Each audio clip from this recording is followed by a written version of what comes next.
Oh, hello, everyone, and welcome to Tech Leaders Hub, episode number 13. Mhm. Joining me today is Scott Priddy. Scott, how are you doing today? I'm doing well, doing very well. Thank you. Yeah, so good to have you on this. We've been preparing for this for quite a while, Mhm. exchanging messages. What shall we discuss? Here's a tweet. It totally confirms what we're going to talk about. Elon Musk agrees. That was Yeah. that was Well great. timed, yes. Yes. So, welcome to everybody, watchers and listeners. Thank you so much for joining us today. We really appreciate it, Mhm. especially if you're joining live. But if you're watching the replay, you're still spending your time on Tech Leaders Hub, and that's what I want. If you can hear us and see us right now live, do leave a comment and let us know, and then we'll know that everything is working correctly on the technical level. We do care about that. Let us know about the audio. This gets turned into a podcast later, so the audio is actually super important. Meanwhile, Scott, I wanted to ask you, I have my traditional set of questions for the beginning. Sure. Who do you hope is tuning in? Who will benefit from the conversation based on what we have on the agenda? Probably based on the agenda, I would say engineering leadership, because Hmm. they tend to be the ones that create the most problems for their teams. So that's the one I would be focusing on, or that's the group.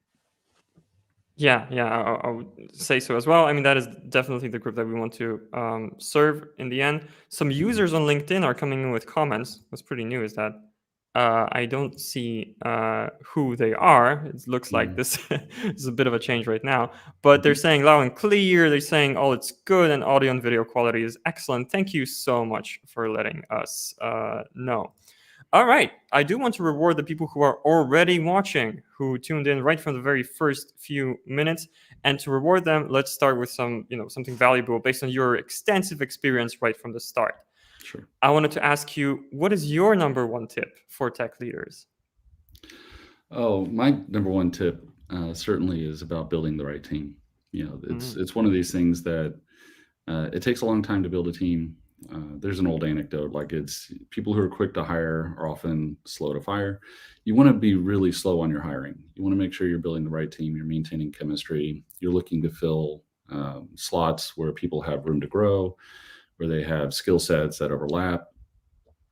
You don't want specialists. You want to make sure you've got some resiliency in your organizational structure. And so all of that just is, just skill set alone. It's about team building. And then certainly developing a relationship with your team is really critical, because there are going to be good times, there's going to be bad times, right? It happens. Engineering is never sure. a linear process, right? Yeah. Organizations, often grow, sometimes shrink, hopefully to grow again. We talked a little bit about that in the warm up. And yeah, you want to be able to lean on those personal relationships at the end of the day, because they're critical to get people through some of those challenging times and to make the workspace fun, to make the work fun. Because then you get the most out of people when they're enjoying their day-to-day lives. And we spend most of our life working, frankly. Between, as you're finding out with raising a newborn, you spend about a third of your life with your family, a third of your life asleep, hopefully, and a third of your life working. So you might as well invest in that third and build good relationships with people, because ultimately that's your friends. That's where you're going to be social most of the time. So definitely invest Yeah. in that. Yeah, that third of the life asleep would be really good to have right now. It would be. Yeah, as Yeah. as you know, a father of a 2-month old right now. But yeah, Mhm. gonna get there sometime, I'm sure. Sometime. Yeah. No, you're not Exactly. going to get there for another 20 years, sir. Okay. Yeah. Whew, well, that's on tape now. Anyway, hi to my wife and to Ben, our son. Hope you're watching. Probably not too busy. But anyway, I wanted to ask you regarding what you said now. I want to dig a little bit deeper into actually picking the right team, picking the right people, because I think it's a great tip. Some people are going to be asking themselves, how? Do you have any specific kind of tactics or, I don't know, interview questions, anything that you use to check if somebody's going to be, long term, a good hire, or is it about having a bit of a longer process? What is your secret here? Um, it's a tough one. There's a lot of approaches that people have tried to take to find the right team. So on one hand, you can have panel interviews. We used to do that, Hmm. where we would have 5 people essentially on the other side of the table interviewing candidates, and that can be a bit intimidating and off-putting. I can And so imagine. on one side, you're thinking, great, you can kind of play off each other. And so it's very rewarding from the interviewer's point of view, but it can be very intimidating. And sometimes people don't respond well. Even though they might be a great hire, you can't find that out because of the environment that you're creating, trying to go through the hiring process. And then there are others that will do multi-day, kind of the slog that you just got to go through it and through it and through it. Same thing, it's off-putting with people, though you might end up with a great candidate. The amount of time, the amount of investment there is a bit of a challenge. But frankly, I think it needs to be kind of that pace, right? You're not going to get it done in a day. You need to maintain an engagement with candidates over time. Hopefully you're building a talent funnel, and that can be populated either by kind of the friends and family plan, right? The people that the people that that know. But that itself can be a bit of a trap, right? When you're trying to look for diversity, when you're trying to look for people with different life experiences, you don't want to do the easy route, which is the known entity, the known quantity, the people that you know and the people that they know, because you tend to end up on these islands of a population area, and you lose the opportunity to find great talent out there. And there is a lot to be found. So, I wish I had secret sauce. I think part of it is just be patient in the hiring process. Don't rush. Don't try and think you're going to get it done in a day. Get a good HR recruiting pipeline built up. There are specialists in that area. I've had the fortune to work with several, and they'll do the legwork, right? They'll go look through the LinkedIn profiles. You give them an idea. You give them a rough cut of what you're looking for. Let them do the initial filtering, because that's an important piece of that screening process. And then at the end, don't fall for your, kind of these biases you may not even be aware of, right? You definitely look for, diversity of opinions, people that, maybe operate a little differently, because there's just a lot of talent out there, and you don't want to have a cookie cutter approach to your engineering team, right? Chemistry is important. And if everybody's the same element, then you're not really creating chemistry, right? Right. You need different elements to have chemistry. That is a very nice way to visualize it. And I do agree, it's like, it used to be when I was recruiting, I mean, I still am. We're actually recruiting right now, but I can say something about that at the end for the marketing team. It used to be when I was talking with somebody who I really resonated with, I was thinking, that person's just like me. We have similar interests. This is very exciting. Now it kind of raises a red flag. Oh, that person's just like me. I'm not adding anything to the team culture. Or I'm not respecting, that we might need a little bit of variety on the team. So I do agree with a lot of what you said here, and I'm glad I asked the follow-up question. Thank you for the additional tips. We have another comment coming in. I believe this is from Tomasz Muszczak. Again, doesn't show up on the video, but I can see Tomasz here. And he's saying that telling a typical joke that goes around in a team and seeing how the person reacts might be a good hint as to whether the person fits into the team. What do you think? I think definitely spending social time, right? You want to understand how they will fit, right? And one thing that we used to do, this is yours again, it would be a team lunch. You take the candidate out for lunch, not just one person, which I think, again, is, time is really, we'll talk a lot about how critical time is and where engineers should be investing their time. But I would spend the time taking the candidate to a lunch with the team just to see them in a social setting, just to make sure that there's, a comfort level there. But at the same time, you have to give a little bit of slack because, these are candidates that really want the job, right? They're looking to put in their best performance. But you hope to kind of chip away a little bit, at that and kind of get a peek at the person that's inside there, because as soon as they're there, and you want them to be there for a long time. You want them to be comfortable. You want the team to be comfortable with that decision. So that's, it's a good path. I heard a tip once from the person who recruited me, actually, Agnieszka Słodkowska. Hi, if you're watching this. Probably too busy with the conference we have coming up in 2 days, but if you're watching this, hi. And she gave me this tip that, when you're recruiting, it's like people can kind of hold up a front, or they can, keep, a facade for usually around 40 minutes during a conversation. you should pay attention, especially to kind of if it's a 1 hour conversation, to the last 20 minutes or everything past the 40 minutes mark. That's usually when they let their guard down a little bit. They show more of themselves, and I really do pay attention to that right now when I'm recruiting. And I think it's similar in a sense, even between marketing and engineering. But anyway, well, I want to add one more thought to that, because it's something that I hope it's not something I've ever run into myself, but you want to hire, I think, in two ways. One, you want to hire somebody that's smarter than you. You want to raise the average IQ in the room. So you're trying to find somebody that's going to make the room a more fun room to be in, and more inspiring room to be in.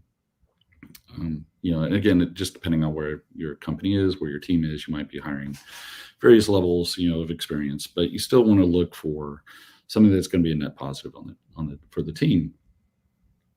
So don't hire somebody that don't shy away from people that intimidate you. As long as they're polite and professional, that's awesome, right? And then the second half of that is, and this is certainly something I've become more comfortable with over time, something I might have been challenged to try and do earlier in my career, is you're always trying to find that backfill. You're always trying to find somebody that can replace you, because you're going to want to leave to look for new opportunities, or you're going to get promoted up. You want to leave the team in a good place. You're always developing leadership, always.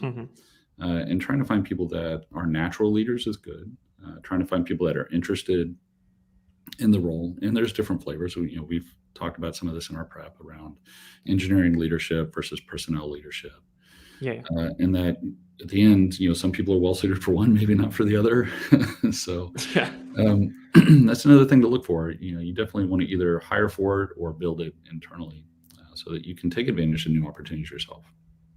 Yeah, there we go. I don't think we've ever gone into so much detail for our number one tip, but I do also think it's a very relevant one. It's like it's all about the team that you build. So thank you for sharing that tip and the additional tips on top of that. Some people might be thinking about kind of the topic that we have for the conversation. Let's try and build up to that. But right before we talk about meetings and how not to have too many meetings and not distract your developers, I wanted to ask for a little bit of your background, Scott, because it is so exciting and so many interesting names, especially within fintech in that background. If you could, just shortly summarize who the people are listening to and why they should keep listening in terms of your experience, I think that would be relevant. Sure. I mean, I'll try and keep it short. I warned you, like you need to give me a hand signal or something if I'm running long. But when I finished school, I started at a startup that had just gotten big. They'd just been bought by IBM. It was called Tivoli, and it was really great. The culture was amazing. It was the mid 90s. What does a startup look like back then, with the Friday beer bashes, all the party atmosphere? It was just madness. And it spoiled me for the rest of my life, frankly. Everything after that, I was trying to get back to a company like that.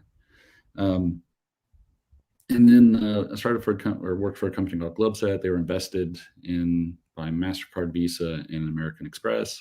Lasted about a year. 99 bubble popped. And they kind of split the organization up. Mastercard kind of took their team with them. About 70 of us went to go start the Visa office in Austin. And I think about 20 or 30 people went with Amex and continued their projects. And so for about 7 years or so, I worked for Visa, and it was not supposed to take 7 years before I decided to do something else. And literally, we were interviewing as a team right at that transition, and decided we were interviewing with other startups. Like there's about 10 of us or so that were like, hey, let's take an engineering team and go interview as a group. It was very fun to go through that exercise. And some of the companies we talked with were very excited to take that approach, because they're always trying to build teams themselves. And here's a cookie cutter. And here's a ready-made team, right? It's a ready team that operates well, that knows each other, their strengths, weaknesses, skill sets, all that just is very dynamic, but very effective. And so that was an interesting transition approach. And we decided now we'll just go take the safe bet and stick with Visa for a while. And 7 years later, I was still there.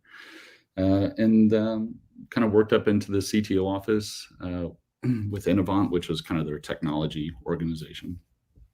And I wanted to go do something else. I was kind of looking for something new. And again, some of the same people from that initial transition into Visa, about 4 of us kind of got together where we all turned out to be looking for something new at the same time. And we knew the CTO, the former CTO, became the president over at PayPal. and talked to him, and he's like, yeah, start an office. And so we had 4 of us taking the initial phone calls in my friend Terrence's car, and then at his kitchen table, and then ultimately at a library, which my wife was on the board. We rented out their business wing for about 3 months, 4 months. It felt like forever. We just took over a library, and that was the original PayPal office in Austin.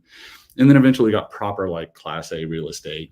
Sure. I think it was part of the Samsung building.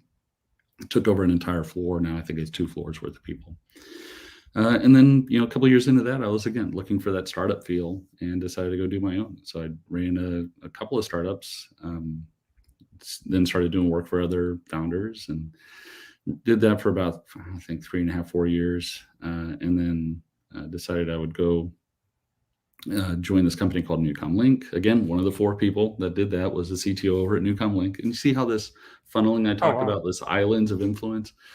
So he was looking for an architect. They were an early startup at the time. I think about 3 years in, they had some engineering issues because they're a startup. They're just trying to build fast, get product to market.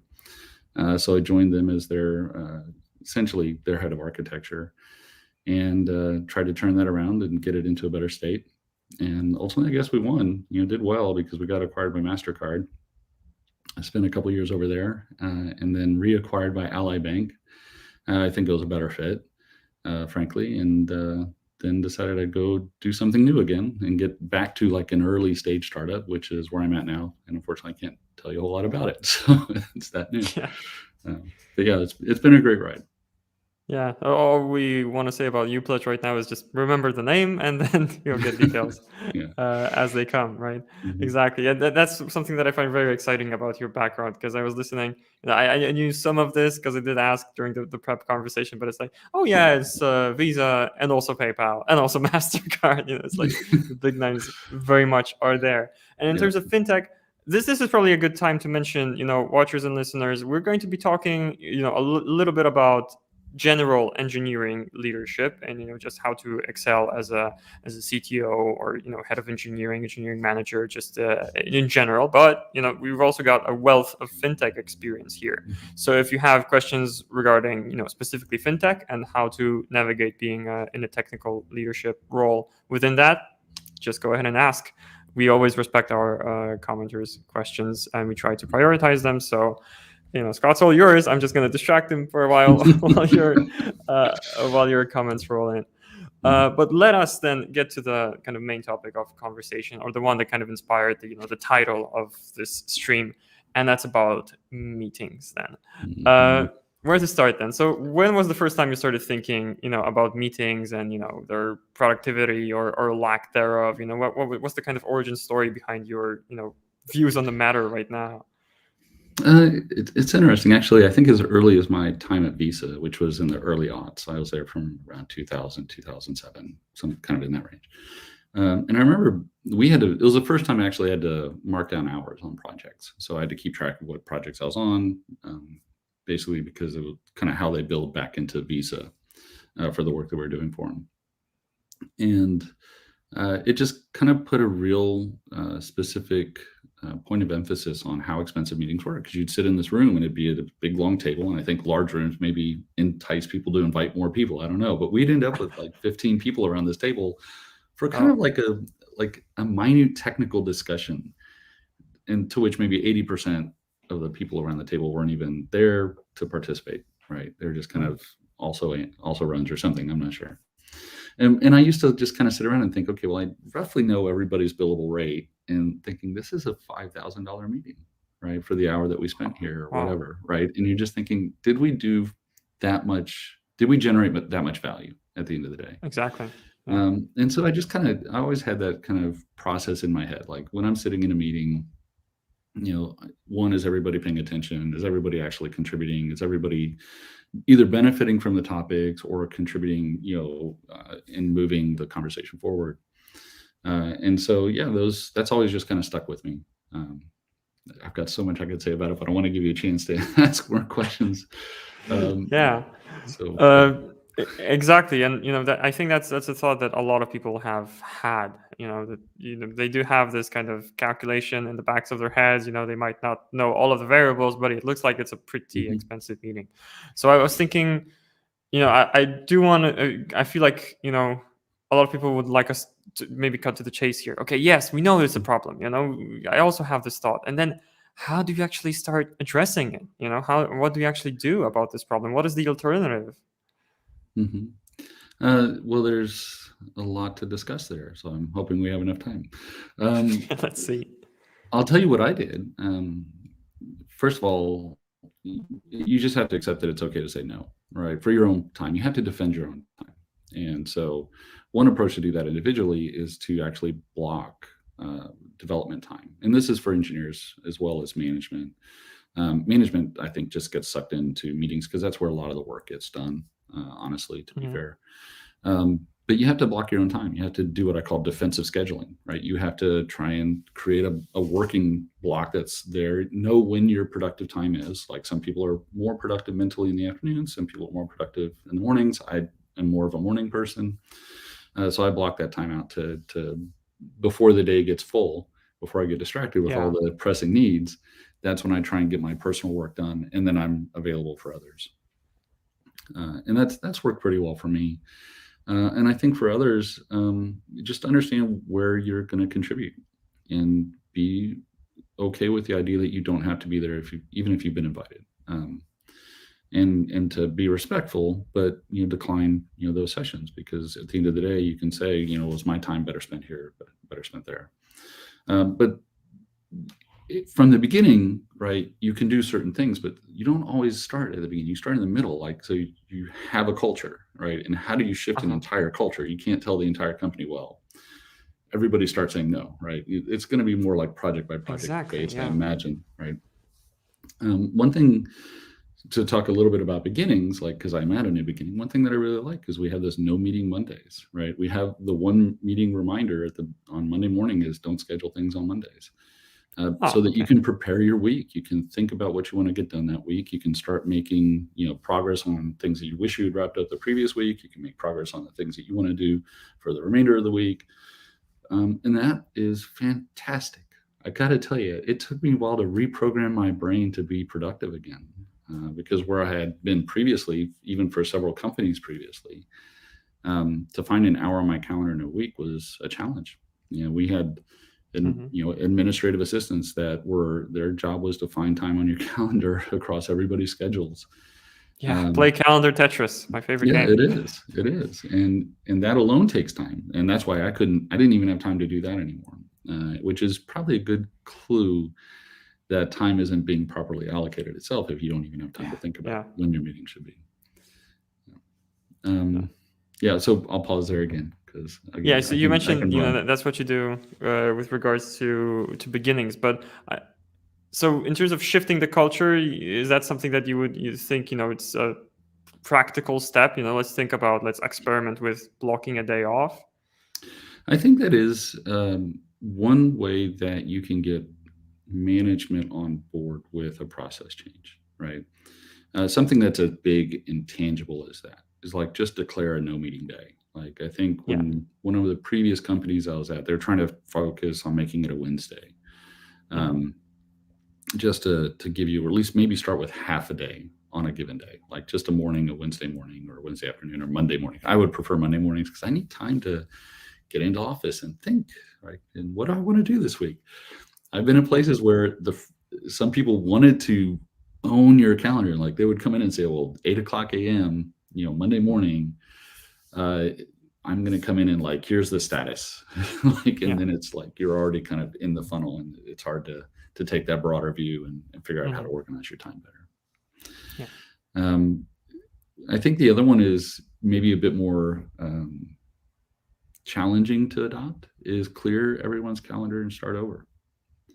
I Oh, think like a that, total reset. yeah, I think that people get, and this kind of goes to what the Elon Musk screenshot I sent you was about. Like, one, stop scheduling big meetings, Stop scheduling recurring meetings because they just become a thing that people show up for. They don't know what they're there for anymore, right? They kind of lose their purpose over time.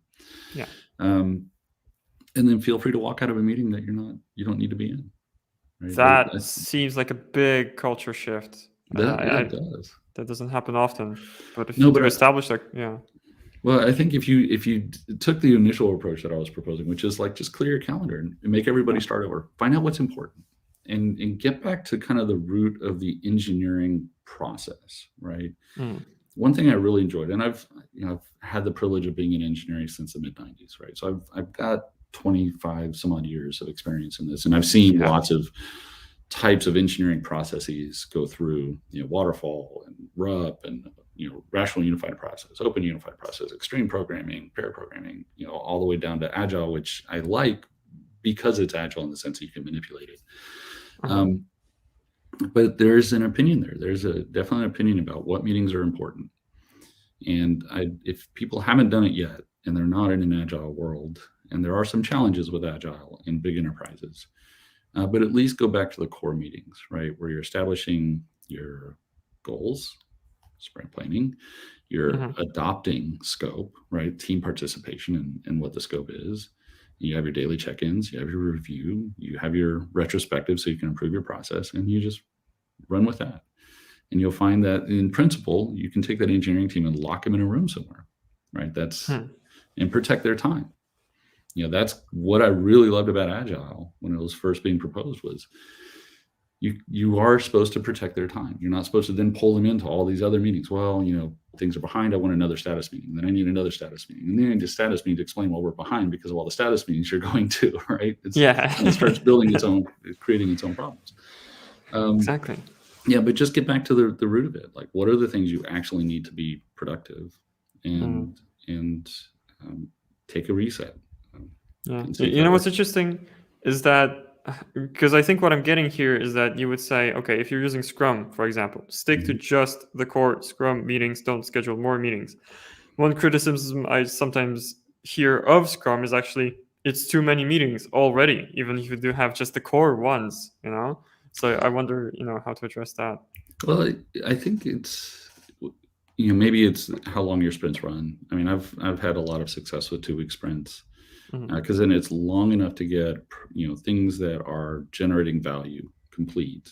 Sometimes not long enough though. I mean, there's a lot of carryover, so that's a good indicator. If you're only getting 50% of the work you expected to get done, maybe you should run a 3-week sprint because it just takes longer to do some things. There's no fast and hard rule. It just, I think most of the industries kind of fallen into that 2-week round trip. Yeah.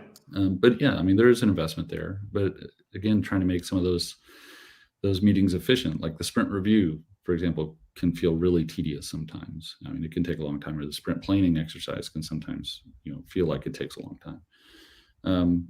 But that's a lot of prep work, right? That like the Scrum Master should be doing a lot of the cleanup and going back with product and making sure that it's ready for the engineering team when they kind of pop up the periscope, look around. It's like, what am I doing next? Okay, let's look at this. All right, now I'm going to go back to work, right?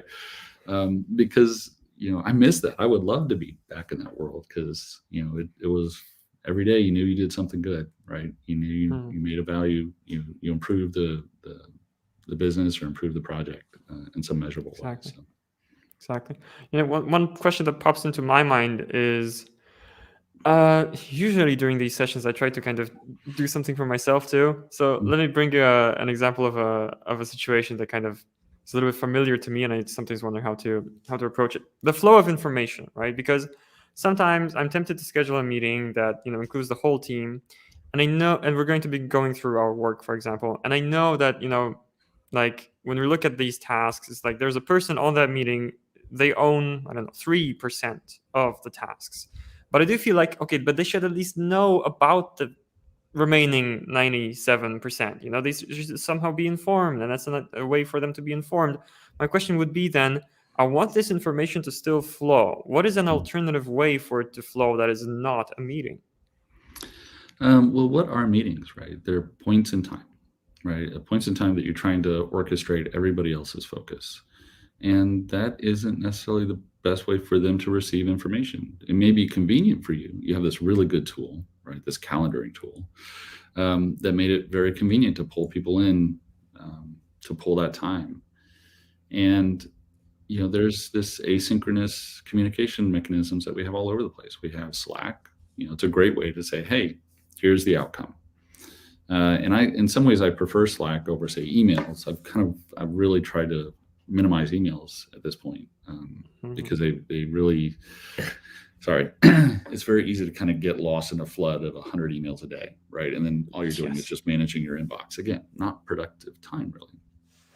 But at least with Slack, you can have channels that you can subscribe to, so you can choose when and where you want to participate.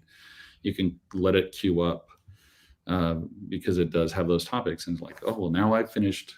I'm at a pause in my own personal work. Like, I've spent 4 hours on something that feel really good. I finished something. Now I can go look around. I'll spend 30 minutes playing around a little bit. And then I'll get back into whatever my next thing that really takes a block of time. And just as an aside, you'll have to find it. John Cleese did a really good exposition on this about how to time box creativity, because you don't want to just spend 8 hours in a room with everybody trying to come up with jokes. You have to time box things because your mental attention, like you said, the first 15 minutes might be spent in one frame of reference, and then the next 30 or 40 minutes might be spent in another frame of reference, and then you need a break. You got to go do something new. The brain isn't built to just grind away on, say, one topic for that length of time. So let people kind of build their own time boxes, communicate asynchronously. They'll pick it up when they need to pick it up, if they need to pick it up. You don't need to pull them away from work they'd otherwise be doing because it segments their time, right? And I worked with a product owner and a product manager about this. Like, I want to pull the engineer into this, and I want to pull the engineer into this. And, engineers often work in multiple projects, especially at a senior level. And suddenly their day is just sliced. It looks like, Swiss cheese. And where are they going to get their work done? Well, I got 30 minutes to think here and an hour to think here. And it's that context switch will kill you. So again, either be defensive in your own scheduling, so you have large enough blocks of time to get your own work done. Say no to things. Say no to meetings that you don't need, or just say reschedule it for later when it's more convenient for you. Or frankly, say no. There might be some things that are just better done as an email, or done as a Slack channel update or something like that. Exactly. Yeah, I'm a big believer in async in general.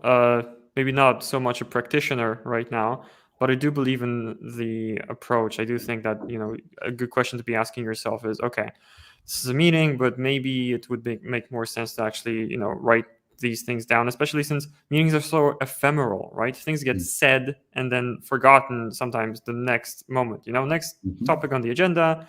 And then, very quickly people just forgot what was said. And not to mention, we're working remotely. Some people might not be able, for example, to join a meeting, and then they are kind of left out from all of the updates. There's a lot of upside. It's an investment of effort, I would say, write things down, actually write down a status update and not just sit and talk, but then everybody can reference it. You get kind of the pulse of where things are. And you can also look historically, like I can see for this project, the last 3 status updates were that, this is blocked, and now it's time to address it. So I think that's, it's an advantage of async, but it is an adjustment. I wanted to say, sorry to kind of pause you for a little bit, but we do have some comments coming in, additional comments. I think some of them, and again, I need to do a little bit of checking, but I think the first ones are from Tomasz, again, Muszczak, thank you for joining us again. And he left a few comments. I need to read them all for the people listening to the podcast later on, so do bear with me. I think that a lot of meetings, is what Tomasz is saying, a lot of meetings that engage developers stem from the desire to be sure that given priority is going to be worth investing time and money. Usually it goes like this, and there's a colon, and it continues for a few comments. One meeting. How much time do we need to invest in X? And then another meeting. Okay, X is too expensive, so maybe Y. And then next question. And then the sacred question is always asked, what's the estimation? Does that sound familiar? Oh, yeah. I think I might know Tom. Yeah. So this is the challenge that many companies face. And I won't say that I've got good experience with it, but I will say that I have experience with it. And that's how does engineering provide quality feedback to product? And what does that product funnel look like? And what is the product methodology? Right. At the end of the day, product is out there gathering information from stakeholders. They're trying to direct the business. They're saying, hey, we want to emphasize A over B because of revenue opportunities, market opportunities. But they're not engineers, right? They don't know how to estimate. And so, or they can estimate, but they're estimating according to metrics that engineering typically is very uncomfortable with, right? And they may be able to estimate their own team's time, like how much engagement does it take a product manager over the course of this project? How many projects can they run? And engineering teams, how many teams do you need, right? How much work is there? What's the scope? And often you don't have a good work breakdown yet. And, that's a tough one, for planning purposes, roadmaps. I think part of it is you just have to respect that roadmaps are not high fidelity representations of time, right? Roadmaps are just that. They're instructive, they're directional. Accept it. And don't look at a first version of a roadmap and then try to hold teams accountable 6 months later because, that date didn't get hit because 6 months of influence has also been experienced by the teams, by product, by the organization. Exactly. So you do have to accept that it's not worth spending a couple weeks doing estimations on something like that. You really do have to take maybe a senior engineering leader and take one person through that journey to discover the scope of work. How does it affect, say, a platform? What components are likely need to be built? How that work might get broken down. That's really one person if you have the right person out of the engineering team. It's not the full team. And if they have questions, I can engage the team to understand that. But you don't need to invite a whole team to a session. I think to get what you need, which is to inform the roadmap around sequencing, typically, because you're always going to be resource limited. So what order do we want to do work in a way that, generates the least amount of churn, the least amount of rework in the future, but still meets, the business objectives of time to market or revenue. Okay. Yeah. I think that makes a lot of sense in terms of addressing it. You don't need to have the whole team, maybe just a senior. I'm sorry if I'm just a tiny bit distracted, but we're getting a lot of comments. I'm trying to keep track of them all. So, okay, first I'm going to add another one of Tom's, just because I think it finishes off this thread quite nicely. At least from my experience, these are usually the types of meetings that developers are constantly dragged into. I suppose we would agree here. I would agree, yeah. They're pulled into because they're asked to do estimations that are at a level of detail because they're engineers. They, having been historically held to account for slips in schedule, right? They want to spend a lot of time understanding the problem, right? Where what product really needs is a different level of detail because they're trying to do a different thing. They're trying to organize, larger resource pools across larger timeframes.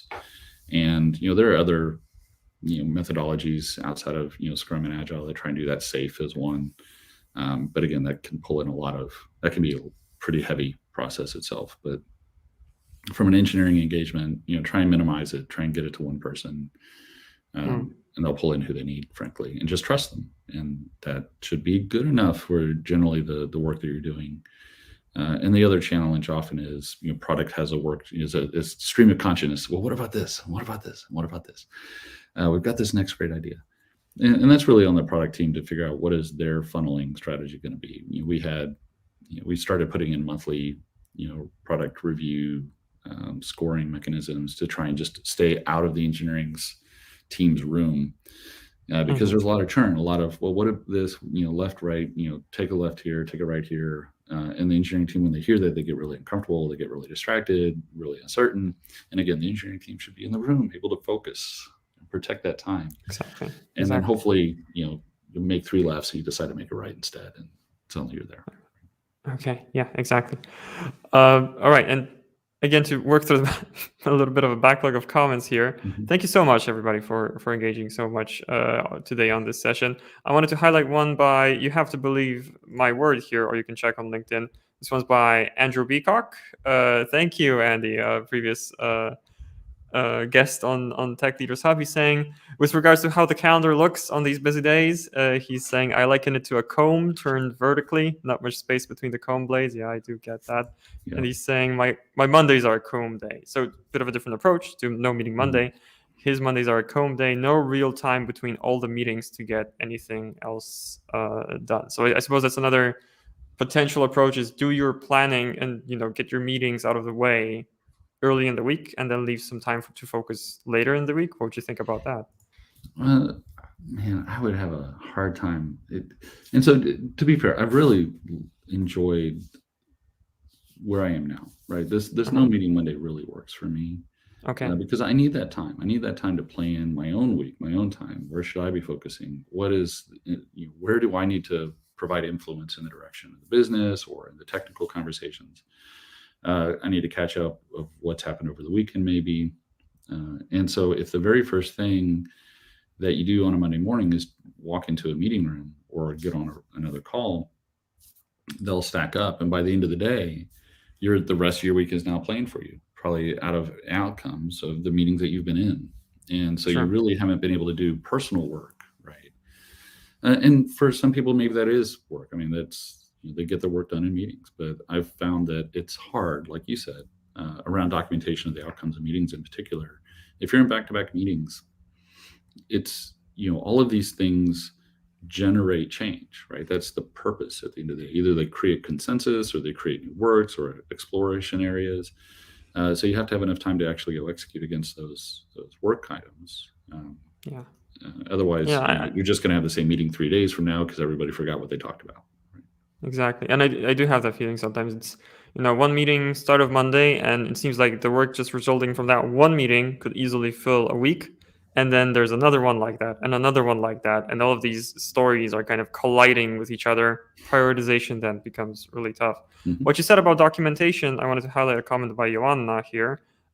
Please do not forget a good practice minutes for meetings. Mm-hmm. Otherwise, meetings might tend to be forgotten. Do you do that? I'm not going to say much about where I am now because we're really small and our processes are a little different. But when I was at bigger organizations, sure, minutes would exist. It's best to have a person dedicated in the call to know that that's their responsibility. You don't want 5 different versions of outcomes. And so having a little bit of formality around that's useful. You may still relitigate decisions, even if they are written down, but at least you'll have a point in time that we had made this decision. This was the consensus. This is the outcome. Action items. Exactly. All that is a really good practice. And without it, you're going to fall into that trap of you're just going to have the same conversation a week later. Exactly. I do actually think that these minutes are like the first step towards async. You still have the meeting, but there's at least an async trace of it. And people who didn't make it, they're going to rely on these minutes to actually be able to stay in the loop, stay informed. So yes, we're not forgetting that as a good practice, I believe, would be the consensus here. And then there's a whole other discussion that happened between, I see, Dmitry, Damian, Łukasz talking here. I wanted to highlight one question by Dmitry because I think I would love to hear your answer. I think it might be interesting. There's a whole discussion under this. I'm not going to read the whole discussion, but the question still stands. Does every meeting have to be productive? What do you think about that? So no, actually, I don't think every meeting has to be productive. I think there is time, especially with COVID, everybody working remote. It was very important for my team, where I came from, to have that social time. And since you couldn't have the water cooler kitchen conversations anymore, we called it coffee time. We had a Monday, Wednesday, Friday morning meeting. It was about 45 minutes long, and it was just a chance to check in, see how everybody was doing. It was first thing in the morning. It was social. It was intentionally not business oriented because, again, it will turn into that. Let it be organic and let the team have the conversations they want to have, kind of plan their day, kind of talk about what their issues are. Things that are not as regimented as like your 15-minute stand-up where you got 3 questions and you're moving on and you're looking for blockers that need to be removed and you're shifting some work around, make sure you're not stepping on each other's toes. You still need to have that social time. It's an important thing. I mean, we are social creatures. Like, it's in our DNA to want to have a chance to talk about what the weekend was like, how's the family. You're trying to build that team chemistry. You have to do things that are not work related to do that. And so having that coffee break was really valuable for my team in particular, because we had the meeting, the comb every day, right? So it really helped. It gave people a place that they knew that they could rely on to have more of that ad hoc conversation that you would normally have in a kitchen or around the water cooler, they say. Exactly. Yeah. So I don't think the point here is to kind of question the sense of having meetings just in general, but there are these certain types of meetings that can be more of a burden than any sort of boost for the team, right?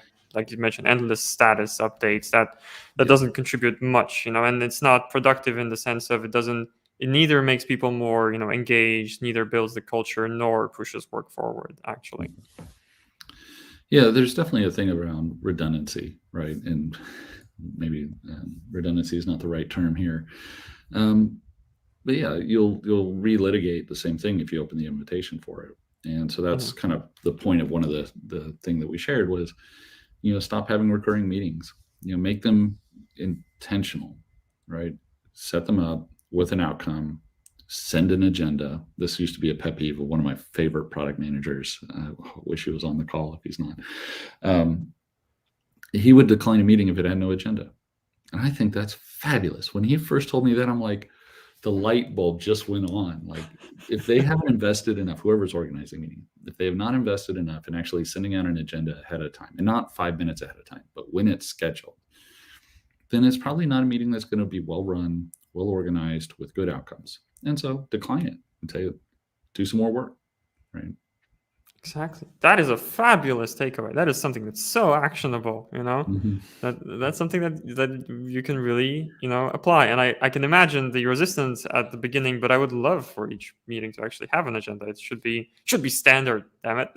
Right. And it gives you permission to say no in a sense, like, because people are hesitant to disappoint others, right? Again, we're social creatures, right? We want to help, right? It's kind of built into us.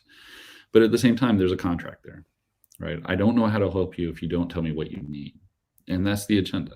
And if there's no agenda, then I'm sorry. I've got other people who are able to articulate what they need from me, and I'm going to spend time with them.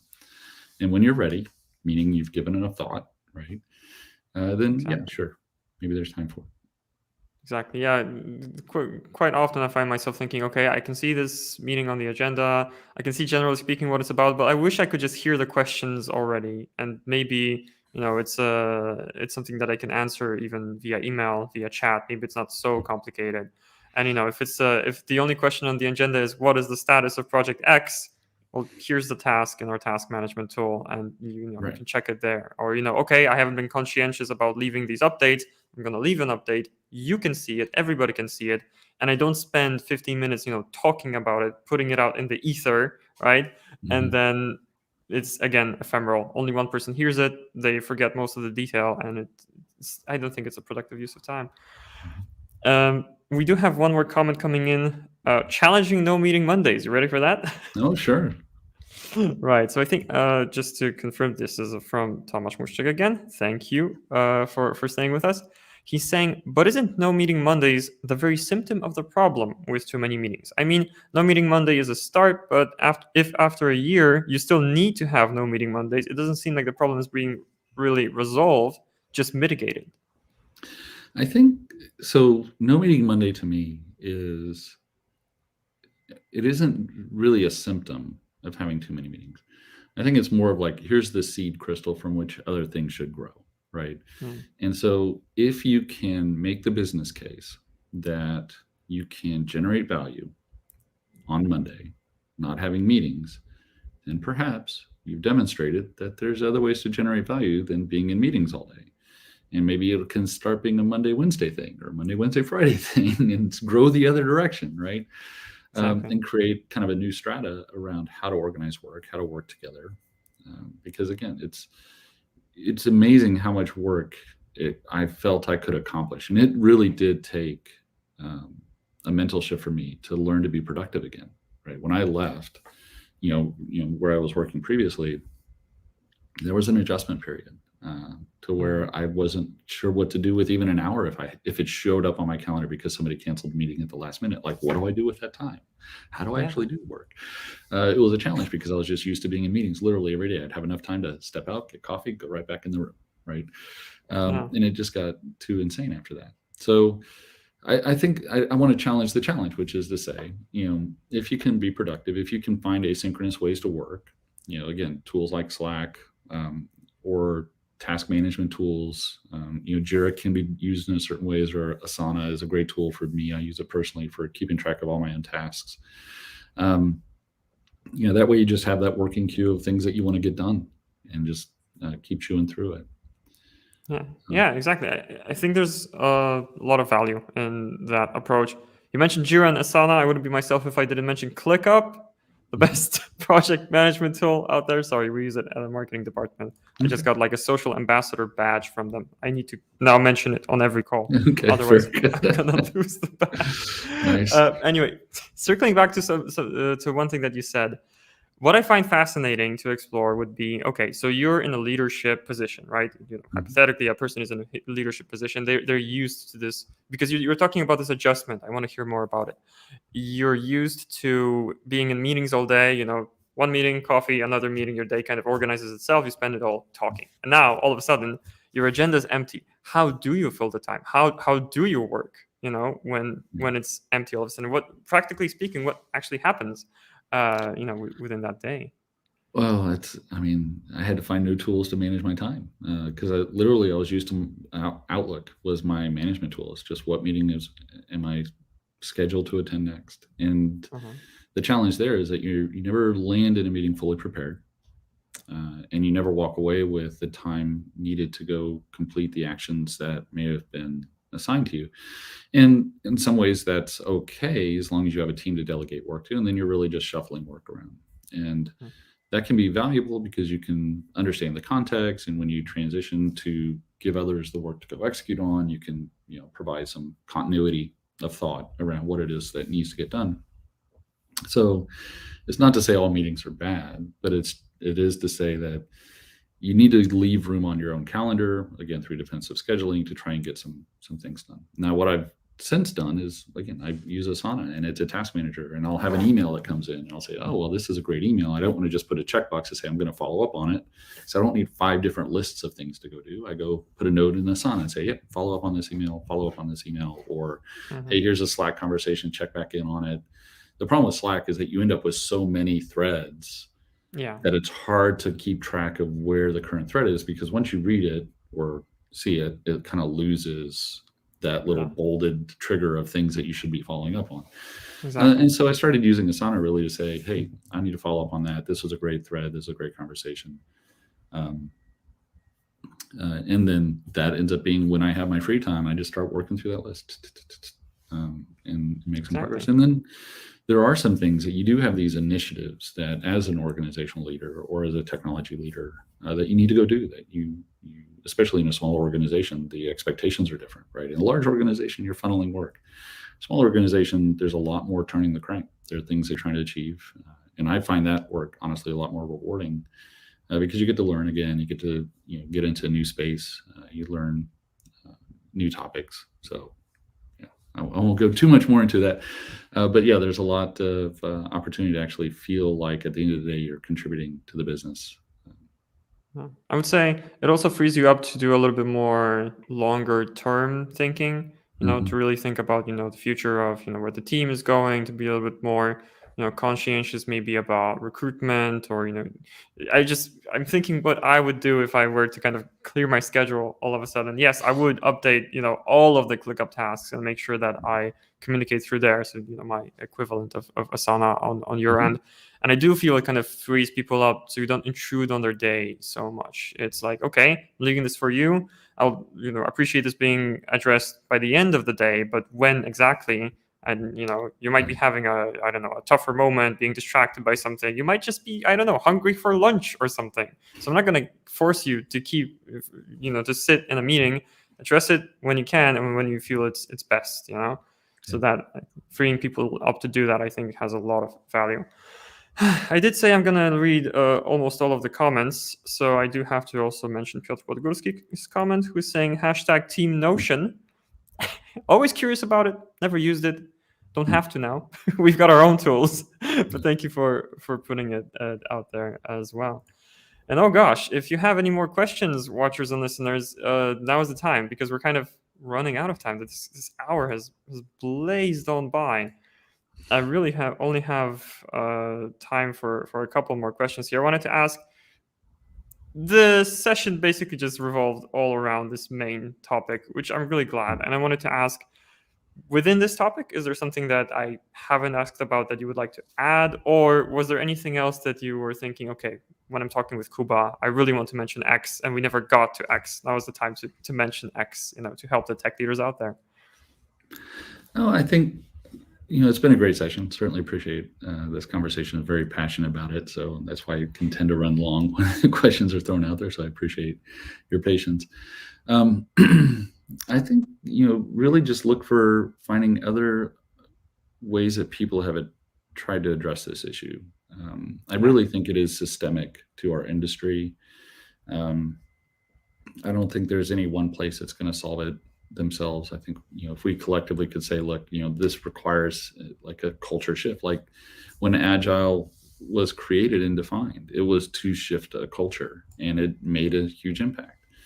And it works in a certain, channel of engagement and certain types of projects. And then I would say the enterprise people came in and messed it up with SAFe. SAFe is like, okay, this is great. Now, how do we make it terrible? No, this is great. How do we now use it as a building block, as a train, as, because enterprise guys have different problems, right? And how do you look at an 18-month calendar, right? And organize work across 20 teams and 30 teams, and you need frameworks for things like that, and SAFe is intended to do that. But it's I would say there's probably not enough SAFe experts or expertise out there, or experience out there, to really show how it can be done effectively. I've yet to see it done smoothly well. Not that I don't believe in it. I think it's just a very difficult problem to solve for. But at the end of the day, it always comes back to, you have to have time to do the work. You can organize and micromanage, or you can organize and enable. And it's really important to, I think, take the latter point of view, which is to say, here's the direction. Here's how we're going to negotiate. Here are the points in time that we're going to talk. And then just leave the team to execute against their commitments and stay out of the way as best you can. And if you need their time, don't go to them directly. That's the Scrum Master's job, right? Exactly. They'll know who to pull in and when to pull them in, and minimize the disruption to the team so that they can execute. Because one thing that I really liked, I'll throw my 2 cents in on this one. One thing that I've really liked about working with STX is that the engineers on the team take that commitment personally, right? It's an individual commitment. It's a team commitment for a sprint. And they get upset if they aren't able to finish the work that they, felt that they should have been able to finish. And I love that, right? I want to respect that. I want to say, okay, well, let me get out of the room. Let me stop doing the things that I've been describing that are getting in the way, because I'm curious, or I want to be engaged, or I really miss it and I want to be involved. Sometimes I can be my own worst enemy in that way. So sorry, Tom and others that I've worked with. I'll try and stay out of your way. But yeah, it is something that's really nice about STX, is that it's a personal commitment, and you build the right team, you're going to get a lot of work out of the folks. So. Yeah. Thanks for mentioning that. I try not to be too pushy about it, but yes, watchers and listeners, Scott's a client, a happy one. You can always reach out to him if you're curious about working with us at STX Next. And I'm really thankful for what you said right now. We're just approaching the 1 hour mark, so I suppose we'll be wrapping up at this point. First of all, I wanted to thank everybody watching live with all of the excellent comments and questions and the discussion. Really glad to see that. We used to have, back when we were beginning this, August 2020, we didn't have so much, discussion. So it's really great to see. session after session, how people are getting more engaged. I personally love to see that as the host. And the last question, Scott, I wanted to ask you if you have any announcements for the audience, anything you'd like to put out there, go click that, follow this, read that, or whatever you would like them to do. I wish I did, frankly. Just kind of where I'm at right now. We're still in a stealth mode, so I'd love to tell you all about the wonderful things that we're doing, but I'm not allowed to yet. But I will soon, hopefully. It'll be great and exciting, and you'll be the first to know, along with everyone else. I'd love to hear it. Andrew's saying, I think it's Andrew. Let me confirm. Yes, Andy's still watching. Thank you so much, Andy. Saying, love it, a great session, well worth watching live. Thank you so much for saying that. I do recommend our session with Andy to everybody watching. It was also a very good one. You're not going to see it live anymore, but the recording is well worth it. And as for myself, last thing I wanted to mention is if anybody's watching this and haven't heard of STX Next ever, hi, we're STX Next. Python is our thing and our main point of expertise. We're a software development company helping people like Scott achieve their goals in terms of software development. We can do everything. We can help you design your software, discover, first of all, go through the discovery phase of what exactly it's going to be, who exactly it's going to serve, then develop it, test it, deploy it, and everything in between and far more. We do machine learning. I need to throw that one in particular out. We do DevOps, Yeah. Machine learning is such a catchphrase now. It's like, oh, machine learning, people are perking up now. Yeah. So, your valuation just went up $1 million if you put machine learning in there. Yeah, exactly that. So stxnext.com if you're curious about anything else. And I suppose that'll be it for the session.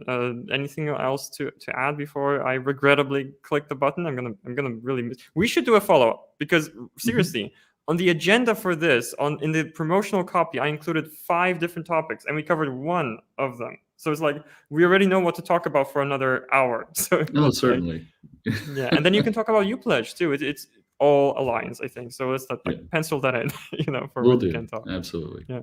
Right. So anything else, or I'm going to push the button if no. All right. All right. Thank you so much, Scott, for agreeing to be the guest here. Very nice session. Thank you, everybody. And, if you're in the US, like Scott, enjoy the rest of your morning and your day. If you're here in Poland, enjoy the rest of your afternoon. Just enjoy life before the next Tech Leaders Hub session. Thank you, everyone. Goodbye.